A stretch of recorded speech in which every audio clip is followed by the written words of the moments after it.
So by way of introduction, 11 years ago, Microsoft Research open sourced FastLim, which is a genome-wide association tool, kind of a statistics tool that works on genomic data.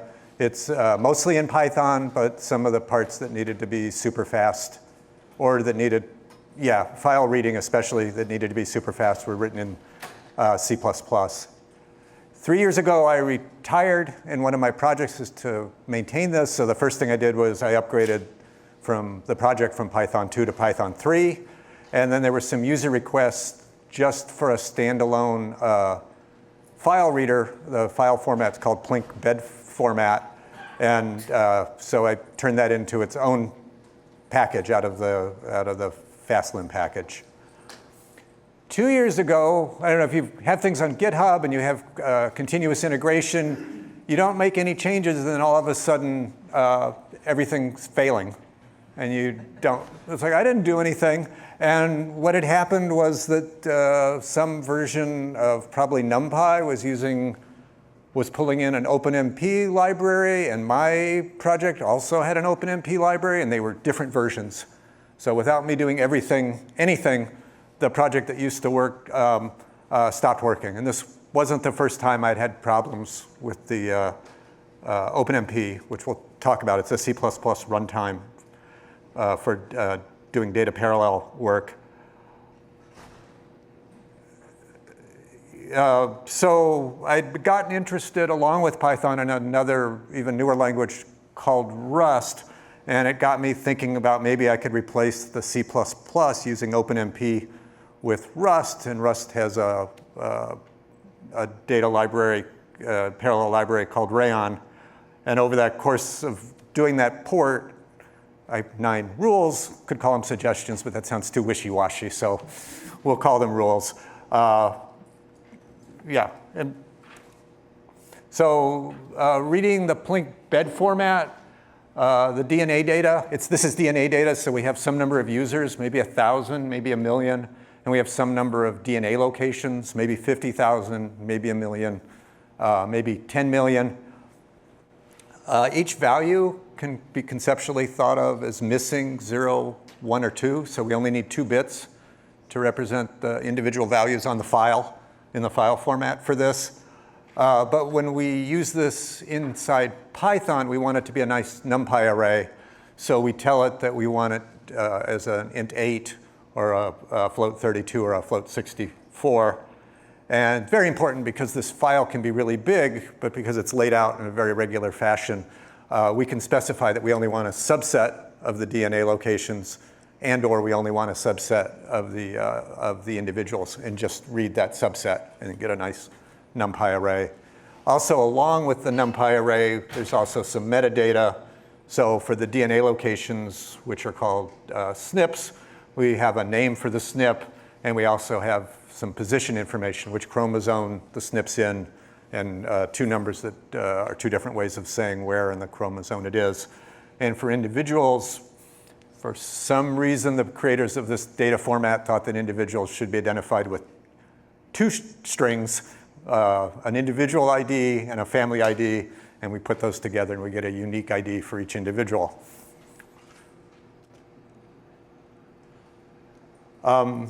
So let me do, I meant to ask some questions. So how many people here have written any kind of Python extension in C or C++ or whatever? Okay, good. How many people have heard of Rust? Oh, good, wow. And how many people have actually programmed even the simplest thing in Rust and played with it?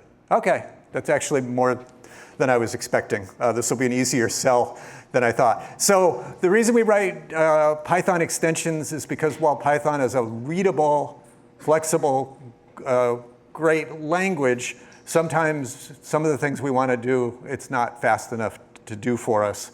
Traditionally, we would then write those core parts that needed to be faster in C or C++. That would get us the speed we wanted, but then we're bringing in all the memory safety issues and maybe just the aggravation of programming in C++. Rust is a language that is easier to program than C++, but it is still 10 times harder to program than Python. The reason we'll put up with that is because it's as fast as C and C++. Moreover, because it's a newer language, it has a nice infrastructure, so document comment, standard ways of formatting, standard ways of putting comments in your documentation, standard ways of testing, a standard place to have packages. Versioning is way better than C++, and I think better than Python, because the versions you actually use get locked in and recorded, and it can put together things even when the versions don't match. It can still create a program that runs. Its multi-processing story is really good. Oh, I should say, if you have questions while I'm speaking, you can feel free to raise your hand and interrupt me. And the reason if you hear about it, you hear it getting recommended as a replacement for new projects that would have been done in C++, is for memory safety.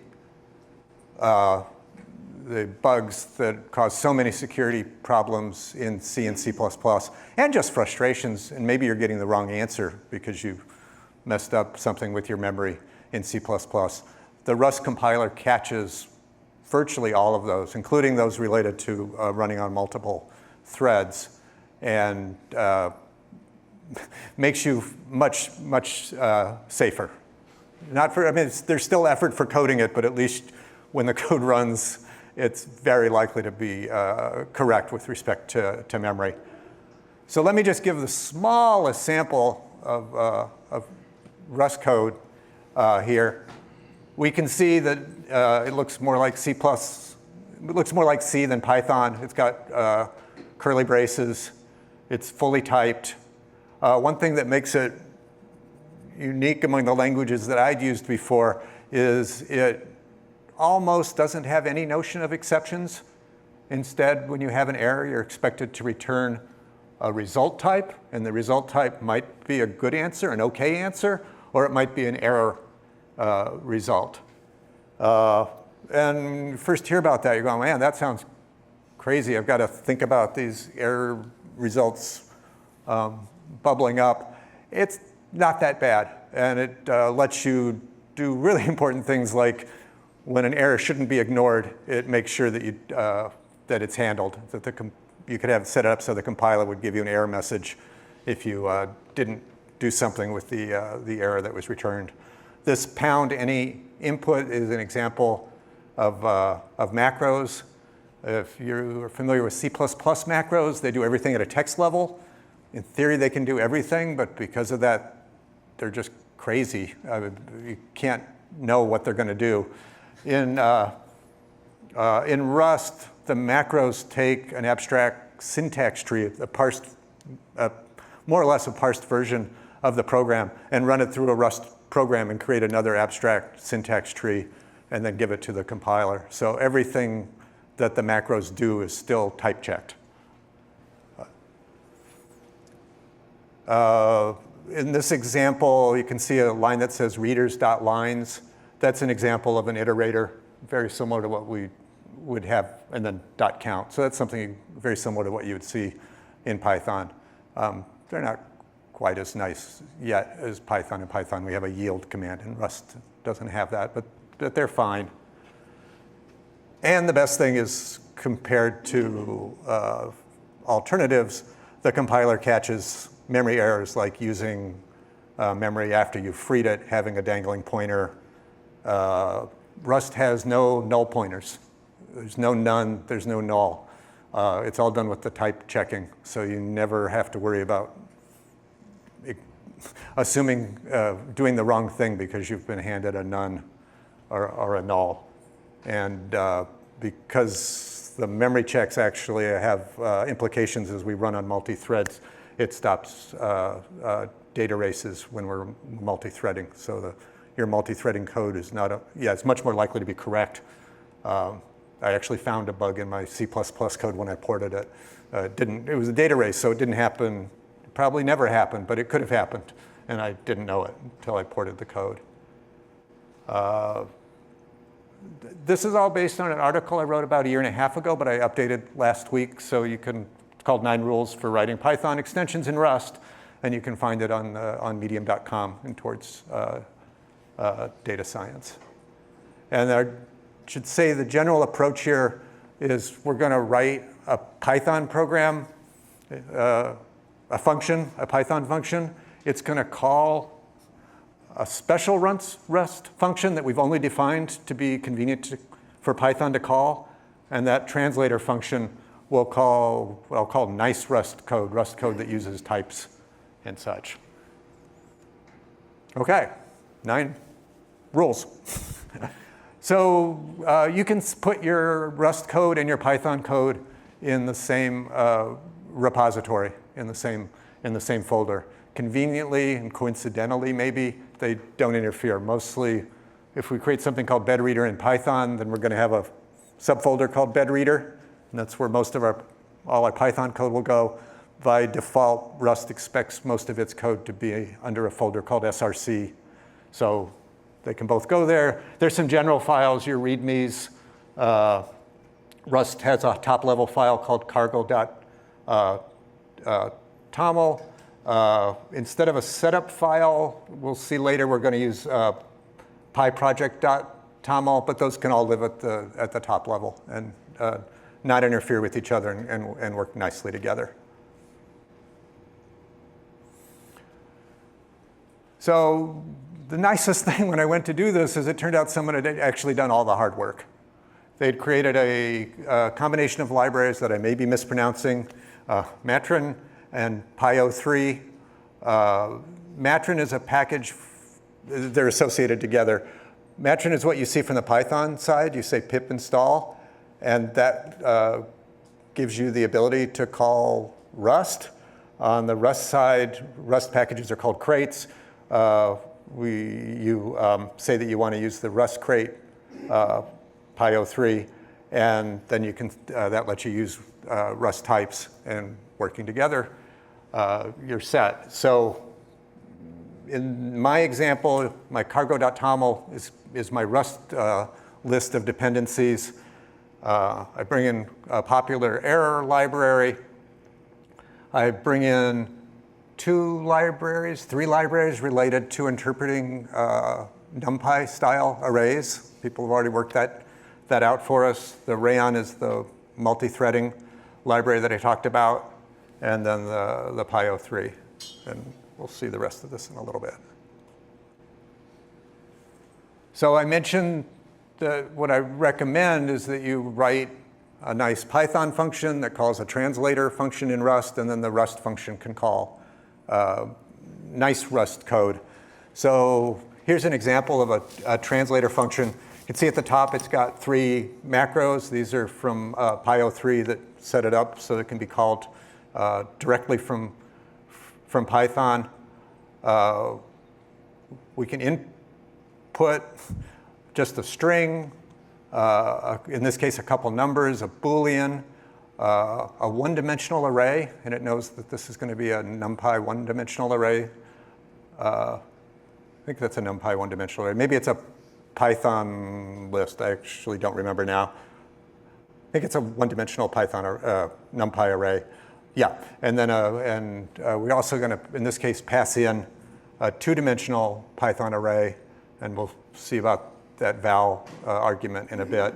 And we're going to pass in a parameter called numThreads, which, if we're multi-threading, is going to control how many threads we use. And then all this translator thing does is it does a little bit of work to get the type set up for Rust, and then it calls a nice Rust API that by this point in the code I'd written so that you could read this file format nicely from Rust also. And yeah, that's all we need for the middle layer. And we'll talk in a little bit about error handling and numThreads. So there's probably a way that you could have Python call Rust, have Rust allocate memory, and have it go back to Python and have Python own the memory after that. I don't know what it is. What was much easier for me was just to say in this case, I'm having it read data from a file into a NumPy array. I know exactly how big the array should be if the read works. So I'm just going to allocate it in Python before I make the Rust call. So this is the Python, excerpts from the Python code for reading. There's a type, dtype says whether we want it to be an int 8, an f30, a floating 32, or a floating 64. I forgot to show it here, but it figures out in this case that it wants to do the read f64 method, and then in the Python we just call this, and that'll call the function we saw on the previous page, and we've already allocated the memory, so that takes care of all my memory allocation problems in this case.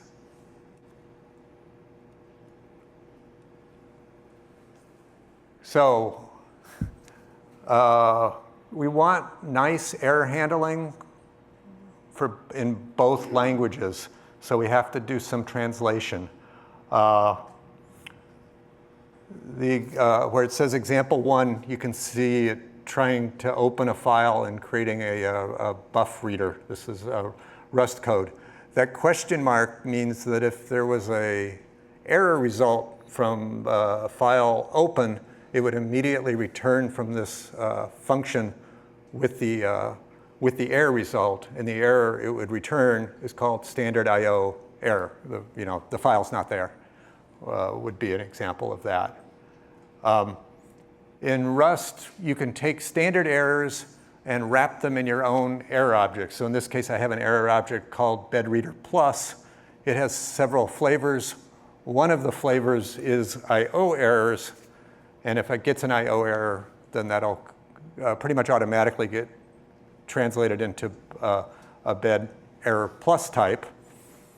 So now we have a bed error plus type, but we would need a Python error because our users in Python don't want to see this weird Rust thing. They want to, when they try to open a file and the file doesn't open, they want a nice Python error. So in Rust, we can write a converter into a type called PyError. PyError is defined by the Py03 package that we brought in, and we can just go through and do pattern matching, and it's like, oh, if it's anything, these errors having to do with indexing, then we'll return a Python error index. If it's an IO error, then we'll return a PyIO error, which is a standard Python error class, and if it's anything else, we'll translate that into a Python value error. And in all these cases, whatever the error message string is gets copied over also. So you should get errors from your Python users, should see errors as good as you would get if you'd written everything in Python. And yeah, I mean, obviously you can also, if when you Rust, you can define your own errors, and those will get translated over the same way.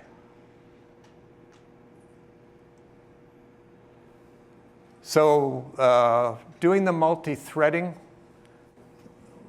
is very nice. I originally thought that Rayon, the multi-threading library, had no runtime. Maybe it has a little bit of runtime, but you don't have to worry about it. It's not like bringing in OpenMP or something like that. It gets compiled in, and it's not, things just work on multiple threads. It works for, I don't know, you have 1 million DNA locations, and you want to find the average of every DNA location. That's obviously easy to do in parallel. It makes it obviously easy to do it in parallel, just the way you want to do. The one problem that I had with it is a lot of it's methods assume that when you're processing, say, columns in parallel, there won't be any errors. And there might be errors if I'm doing things like finding the standard deviation of a column, but I can have missing data. So if all the data is missing, or there's only one bit of data, then the standard deviation isn't defined. And that's a nice error. My users actually often have bad data, and they don't know it until the program comes back and replies that, hey, there was a problem with the data. And they go, oh yeah, that's not the data I thought I was giving it. So we need ways to capture those errors. And we've got two that I recommend. One is to use this method called parallel bridge, and that takes any iterator that is serial and starts doing everything on it in parallel. And then on top of that, you can do a method called try for each, and try for each will start things running in parallel, and if any of them fail as quickly as it can, not instantly, it'll stop the iteration and return one of the errors. And if nothing errors, then nothing errors, and you're fine. Another example, I won't go into it, but this code takes a bunch of arrays that all happen to be the same length and zips through them, and it's doing all that in parallel. If there's a problem, it's allocated an array called result, which will mostly just be OK, OK, OK, OK. But if there was an error on any of those, it would put in an error message. So it can do all that in parallel. When it's done, there'll be this result array, and then it can just do a quick scan through that error array. And if there's an error, bubble that up. And if not, everything is fine. I believe very strongly that users have to be given control of the number of threads that they're running on. Sometimes they have to coexist with other programs, and they can't just take over the whole machine. So Rust Rayon library makes it possible to do that, but it made it kind of hard.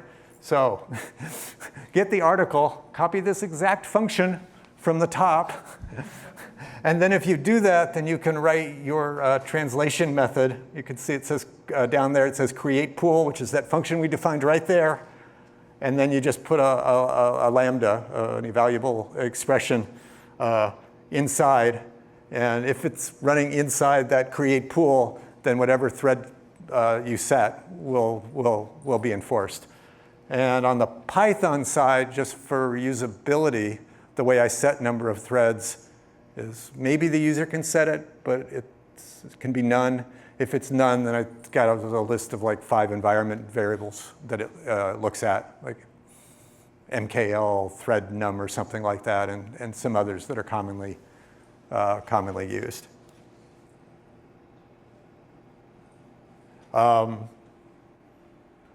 Yeah, so in Python, if we want something to work with arrays of 8-bit integers, floats of 32, floats of 64, we pass the arrays into our Python function and say plus or minus or divide, and it just works. It's lovely. In Rust, it's not going to be willing to add 2 arrays together if it doesn't know exactly what type they are at the beginning. The way that it can still offer some flexibility is with generics, a concept that we also have in C++. And it means you can write your array code to be generic for type T, where T is going to be I8, F32, or F64. You still only have to write your function once, make it generic, and then the Rust compiler behind the scenes will make 3 instantiations of it, one for each type that it actually sees getting used. That actually gives us a problem that the way that Rust handles supporting multiple types in Python is different. The solution is that we make 3, hopefully not too big, translator functions in Rust. So we make one function to read 8-bit integers, one for floating point 32s and one for float 64s. So our one Python program calls one of those 3. Those 3 are explicitly there, but they're not very long. They all call the same Rust code generically. So it's not perfect, but it's not terrible, and it gets us our type checking. Last rule, how to do tests. There's a temptation that I've written this extension for Python. Python is really easy to write tests in. So maybe I should just do all my tests for the Rust code in Python, because what could be it's the easiest way to write them. I don't think you should do that. I think you should take the effort to also make the tests in Rust as if you were only writing in Rust. Rust has a nice testing framework. It's very similar to PyTest. And if you're using, this is Visual Studio. If you're using Visual Studio, you'll even get a list of all the Rust tests that it can scan your code and find. But that doesn't mean you shouldn't also do the Python testing. You should also do the Python testing. And if you're in Visual Studio, you'll also get a nice list of all the Python tests. And you should just test both. And it's, if you keep everything in the same repository like I recommended, you don't have to have all your data files for your tests in different places. You can keep them in one place, and both programs can get it. So it's the last slide. Rust is great for Python extensions. Oh, I should have mentioned, where does NumPy, or not NumPy, Cython and Numba, is that right, fit in? I think if you could get those to work, those are like special purpose, more Python-like fast things. If you can get them to work for your problem, you should probably just use them.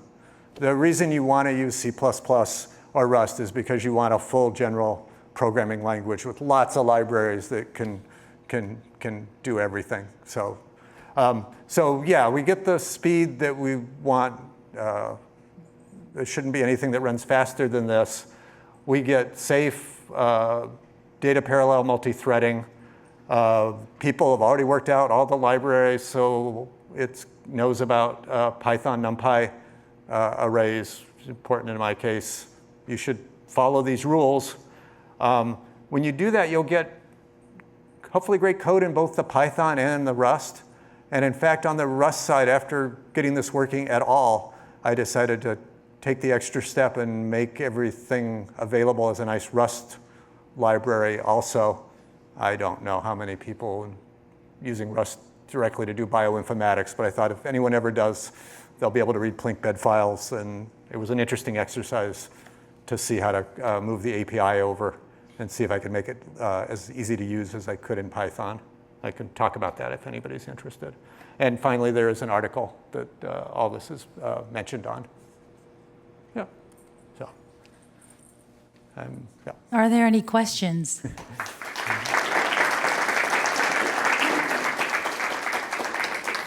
All right, so we have about 15 minutes. Oh, perfect. Okay. Yeah, please ask questions.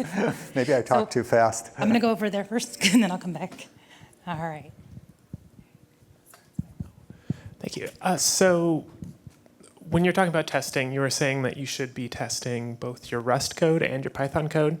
And I was just wondering, it seems a little inefficient to test like everything. Should you just be testing like the Python interface? Yeah, I would think that would be enough. The nice reason to make the Rust test, do your unit tests in Rust if your work is in Rust, is because then you can like set breakpoints, and when things go wrong, you can go line by line and see where things didn't work.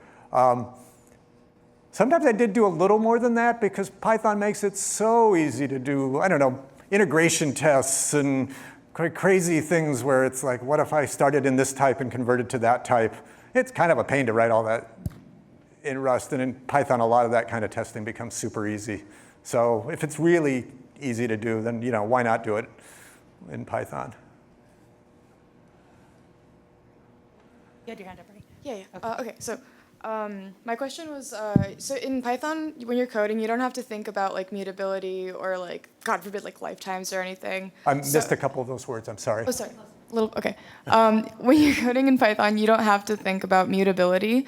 So how do you make like meaningful error messages like from the translator or like documentation for these like concepts that Python programmers don't have to? Like you said, mutability? Yeah. Like when you're like making a variable, you have to say if it's going to be changed or not, right? Right. So this library, any of the errors that have to do with some of the weird Rust not weird, but Yeah, like important Rust special things Rust like mutability rules, and things yeah. like that. The compiler catches all those.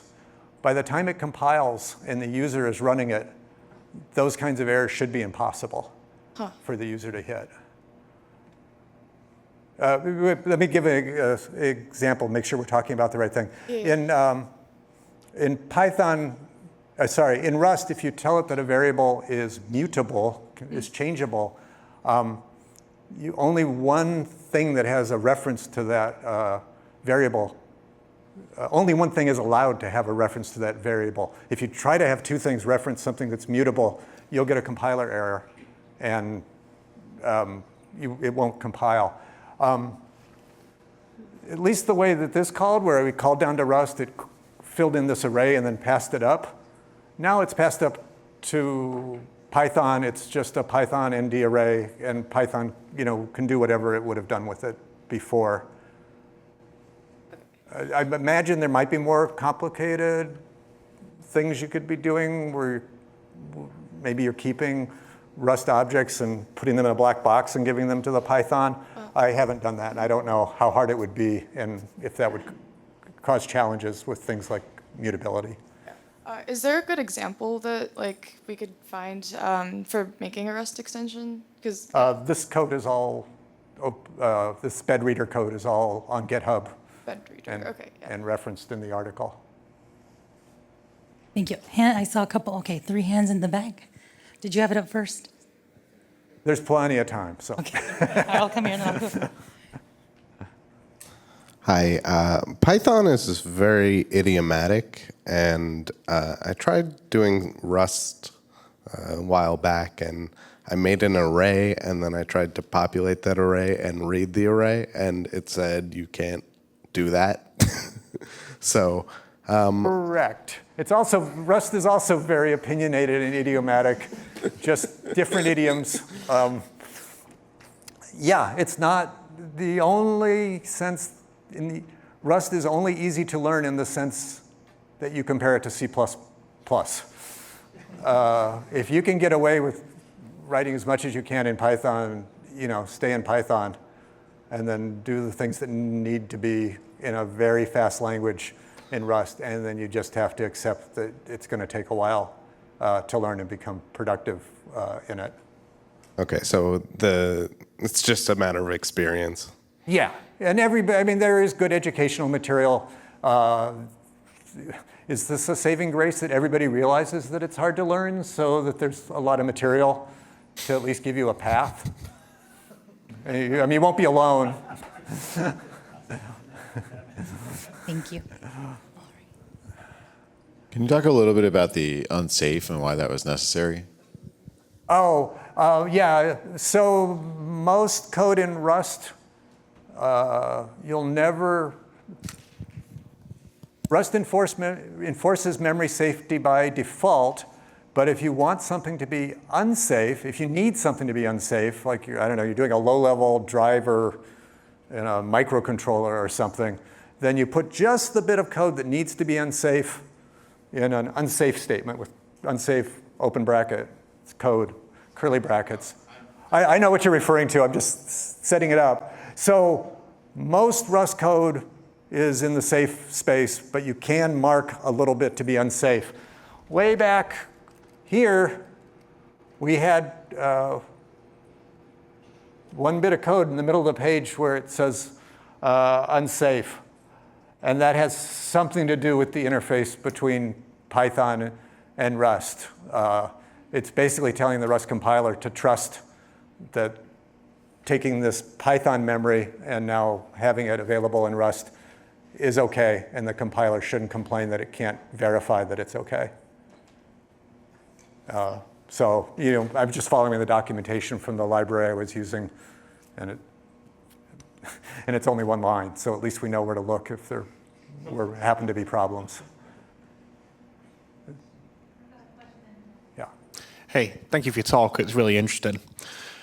So working on a team full of Python developers in which we have some situations in which Python is too slow to do what we want to do. Can you speak to the costs about having a team running and owning code in both Python and in Rust? More expensive than just Python, but cheaper than Python and C++. I think. I mean, you can, it might be unfair because lots of people have experience with C++, but C++ keeps changing. So if your C++ code is done and working, then I guess you shouldn't rewrite it. It's called oxidizing. You shouldn't change it to Rust. There wouldn't be any reason to do that. But if your C++ is frustrating you, and if you hear that C++ is going to add the feature that you really need, but it won't be available till the next release, which will be 3 more years, then maybe you should just do it in Rust, because you can just get the features you need now. Like this nice multi-threading library. Cool, thank you. Coming up to the front, guys. Hold on. You're getting and your then steps. about 3 minutes. That way it'll give you a 5-minute shuffle time to the next session. Okay, great. Remember to network, LinkedIn, GitHub, and check if there's some free shirts available. There you go. Okay. I was kind of curious, have you considered any other languages other than Rust? Like I was thinking maybe Julia might be a good way to go faster, or? No, because I had my kind of own reasons. I was already using C++. I knew Rust was the most similar, and I was curious to learn it anyway. I see. And likewise, Numba and Python, I didn't really fully evaluate. Okay. I don't know a ton about doing non-Python extensions. Do you have to make considerations for targeting different operating systems? Can you say that again? Do you have to make considerations for targeting different operating systems? Rust is probably at least as good as Python is. I guess when I'm on, this is in GitHub, and to make the wheel, I'm making it for Mac, Windows, Linux, Python 7, 8, 9, 10. So that's kind of annoying. I've got a binary bit of code that's compiled in 12 combinations, but it's all automated, so it doesn't kill me. If a user wants to run the Mac on an M1, then I doubt it'll work, and if it does, it won't be fast. All right. Any more hands? I've got one up here. I'm coming to. I feel like Vanna. What? Okay. Hey, I'm hoping for an idiomatic and highly opinionated answer here. Sure. And it's recorded, so I'll be held responsible. So the rare times that NumPy isn't fast enough, I've pulled out my book on Python and I have optimized. I've written stuff in C. Do you think, having gone through this experience, that Rust is a better language for this than C, for like the sort of numeric stuff that typically needs to be taken out of Python? I don't think in speed there'd be any difference at all. It's mostly that Rust is a much newer language than C, so you can pull in its crates, packet, the equivalent of pip, but working even more reliably.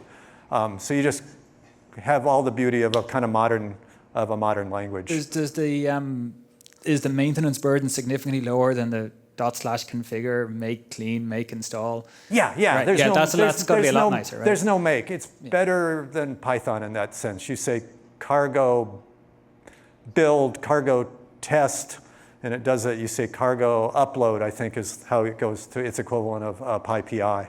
So I think it's even a little better than Python, and it's infinitely better than using CMake files or whatever the solution is now.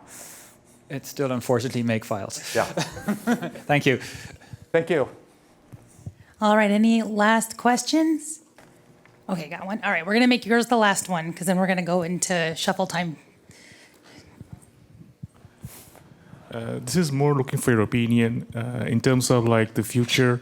I know that the future releases of Python are promising to be much faster, maybe the Python 4.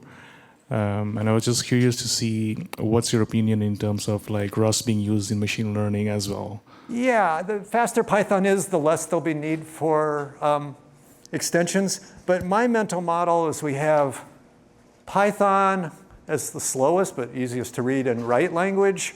Then we have a middle layer of C# and Java. And then we have the lowest level, fastest languages, C, C++, and Rust. Python might make it to being as fast as Java and C#, maybe. It's going to be a long time before it's as fast as C and C++, I think. All right, let's give a round of applause and thank you to Carl. Thank you. And you have